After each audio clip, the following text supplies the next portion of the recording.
Guys, as they say, numbers don't lie, and I think you're going to be happy with the numbers we have for you today regarding XRP. The Q1 2024 markets report, which Ripple just released about an hour ago, is also available. I've also got some general market updates, and at the end of this video, guys, you'll get some really good quotes from both David Schwartz and the man known as the mythical Chris Larsson. All I ask is that if you enjoy discussing Ripple and XRP, please do so by dropping an X in the comment section and hitting the like button. This digital revolution is really taking place as they report notable market developments in Q1. In terms of the market's overall narrative, we were looking at things like the continued demand in the United States for Bitcoin spot ETFs, the growth of both centralized and decentralized exchange volumes, important regulatory and legal updates, and technical blockchain upgrades like the AM, which was extremely significant for the XRP ledger. Before I get into the nitty-gritty numbers, I think you're going to be very happy with them. Silver shout. Shout out to blockchain backers for bringing this to our attention. It's a beautiful day for precious metals. We also had news today about Russia and Iran working to create a single currency for BRICS, which we've been talking about a lot. I'll be the first to admit that I don't hold nearly enough silver. I do have some, but I think it's still incredibly undervalued. The US.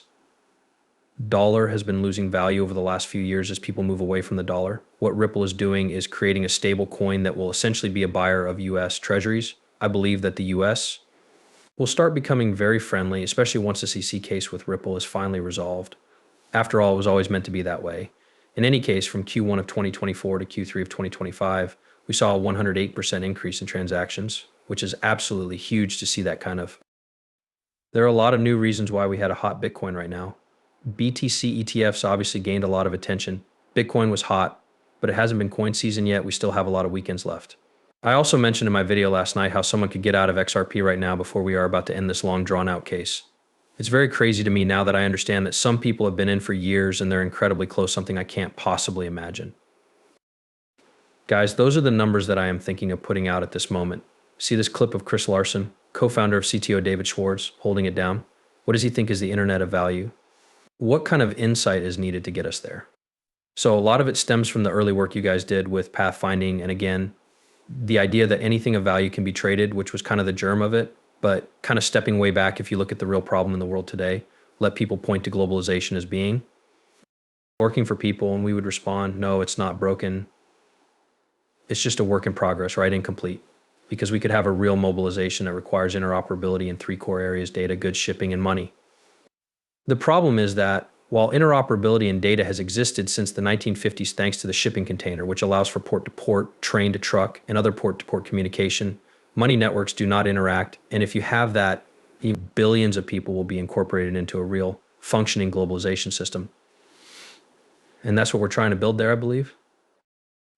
I believe that the demand is now really clear since there are businesses that serve places with either very little or no infrastructure, and you can see if you speak to people at the Bill and the Melinda Gates Foundation, which works tirelessly to improve the global financial infrastructure.